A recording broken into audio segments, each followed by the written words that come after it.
सुशांत मामला जब हुआ था तो बहुत सारे लोगों ने दावा करा था कि सुशांत सिंह राजपूत जब लटके हुए पाए गए थे तो उनके शरीर को किसने उतारा था।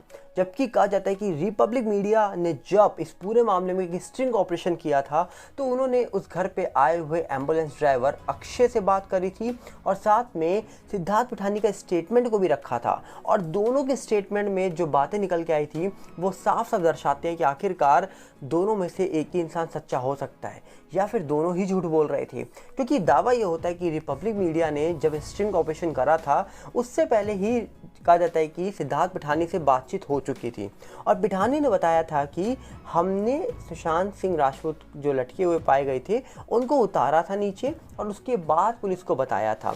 ऐसा स्टेटमेंट पिठानी का था।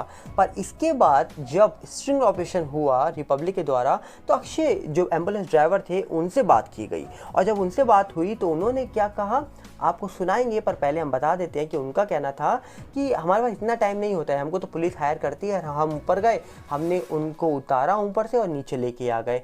अब सवाल ये उठता है कि अक्षय बांगर ने अगर सुशांत को उतारा जैसा ये लोग दावा कर रहे हैं तो फिर पिठानी ने किसको उतारा था सीलिंग से। अब यहाँ पर सवाल ये उठता है कि क्या दोनों ही झूठे हैं, कोई लटका ही नहीं था या किसी को बाद में लटकाया था या ये मामला 302 का है, ये सिर्फ कहानियां बनाई गई थी।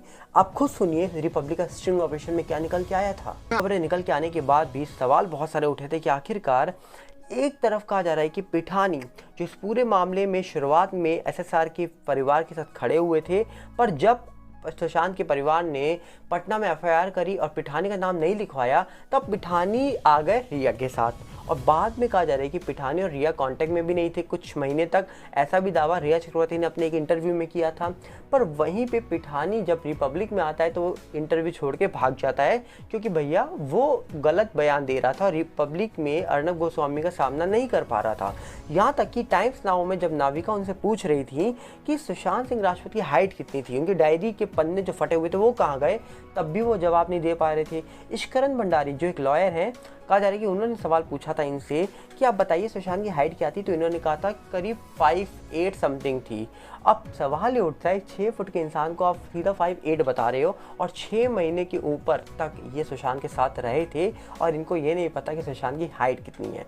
जबकि बहुत सारे लोग दावा करते हैं 183 सेंटीमीटर, जो उनकी फैमिली लॉयर है उन्होंने खुद दावा करा था 182 या 183 सेंटीमीटर, लगभग 6 फुट के आसपास उनकी हाइट थी। तो सोच सकते हैं आप कि पिठानी के बयान बार बार बदल रहे थे और इसी बयानों के बाद अगर आप गौर करेंगे उस टाइम की वीडियोस को देखेंगे तो पिठानी के सर पे चोट के निशान थे, उनके सर पे कोई पट्टी बंधी हुई थी और ये अचानक से पट्टी बाद में आई।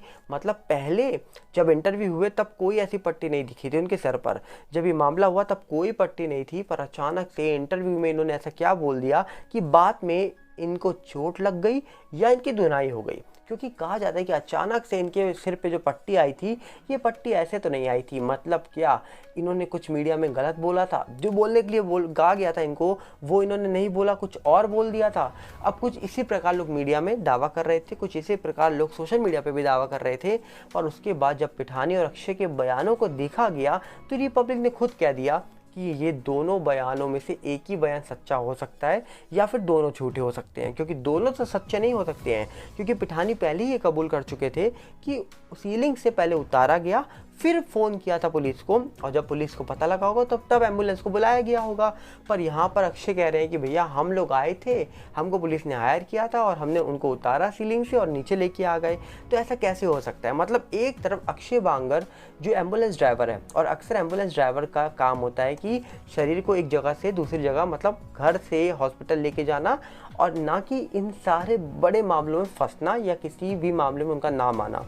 पर अचानक से मामला होने के बाद उनके पास बुलेट आती है नई, उनके पास एक एम्बुलेंस आ जाती है नई, उसके बाद सवाल उठने शुरू हो जाता है कि ये सब कहाँ से आ रहा है। अचानक से एम्बुलेंस ड्राइवर सुशांत मामले के बाद अमीर हो गया, ऐसा भी सवाल उठा था मीडिया में। और इन सवालों को अगर गौर करें तो इन सवालों में बहुत सारी बातें हो सकती हैं। वो इसलिए क्योंकि पिठानी साहब पहले सीबीआई के रडार में थे, सीबीआई से पूछताछ कर रही थी, रिपब्लिक के सामने कहते थे कि मैंने सब बता दिया कि सुशांत सिंह राजपूत के घर पे कौन आया था 8 या 9 तारीख को, जब ये हार्ड ड्राइव वाली बातें हो रही थी, किसने डेटा डिलीट करा था। जब इनसे सवाल लगातार पूछे गए थे तो इनका दावा था कि भैया मैंने सब कुछ सच बता दिया है, अब मैं आपको कुछ नहीं बताऊंगा, मैंने जो बताना था एजेंसीज को बता चुका हूँ।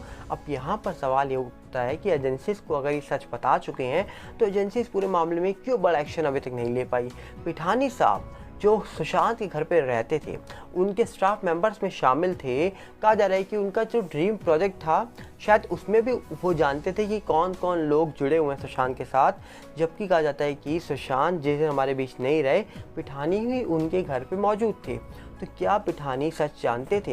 क्योंकि शुरुआत में कहा जा रहा है कि इस मामले में पिठानी को लेकर बहुत सवाल उठे, पूछताछ के लिए बुलाया गया, बाद में पिठानी को भी कहा जाता है गिरफ्तार किया गया था, पर शादी होने के बाद कहा जाता है कि उनको भी छोड़ दिया गया। तो अगर गौर करें तो पिठानी साहब जो शुरुआत में इतने एक्टिव थे, अचानक से वो क्या बेगुनाह साबित हो चुके हैं?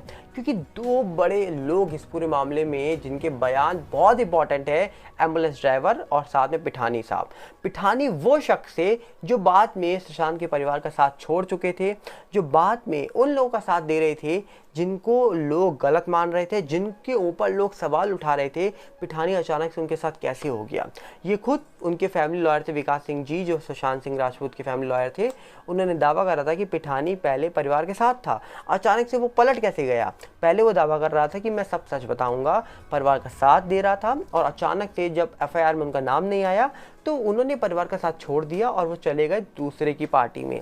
तो यहाँ पर सवाल ये उठता है कि आखिरकार पिठानी जो इतने इंपॉर्टेंट शख्स हैं इस पूरे मामले में, क्या उनसे सही से पूछताछ हुई थी? इतनी बड़ी एजेंसी सीबीआई जैसी एजेंसी जब जांच करती है तो डेफिनेटली अलग अलग तरीके से जांच करती है, और इतने बड़े शख्स जो उस घर में मौजूद थे, जो ये दावा कर रहे थे, जब इन्होंने खुद इंटरव्यू में दावा कर रहा था कि हमने सीलिंग से उतारा था, और बाद में अक्षय कहते हैं हमने उतारा था, तो भैया यहाँ पर कौन सच्चा था? जब सही से पूछताछ होती तो मुझे लगता है कि कोई ना कोई सच बता देता दोनों में से। पर कहा जाता है कि दिशा के सोने के बाद तो उनके बॉयफ्रेंड को भी कभी नहीं बुलाया गया था सीबीआई के द्वारा, तो इस पर भी सवाल उठे थे।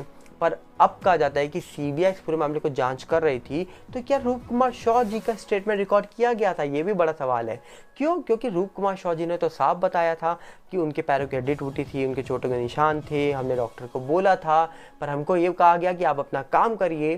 जब इतने बड़े शख्स जो इतने सारे लोगों का पीएम कर चुके होंगे या देख चुके होंगे शरीर को, उन्होंने इतनी बड़ी बात बोल दी, तो आखिरकार सोचिए कि इस मामले में क्या क्या नहीं हुआ होगा।